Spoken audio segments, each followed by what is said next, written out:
Hello guys! In today's video, I'll be showing you how to get my AI on Snapchat. But first, if you are new in this channel, please don't forget to subscribe and turn on the notification bell for more videos like this. So, as all you know, Snapchat AI is now free for everyone. But for example, you can find it to your Snapchat app. What will you gonna do?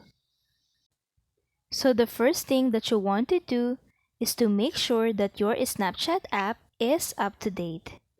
So to do that, just go to your Google Play Store and then search for Snapchat. Then tap on Update. After that, open it and try it now. And then see if the My AI section is on your Snapchat. That's it. Thank you for watching.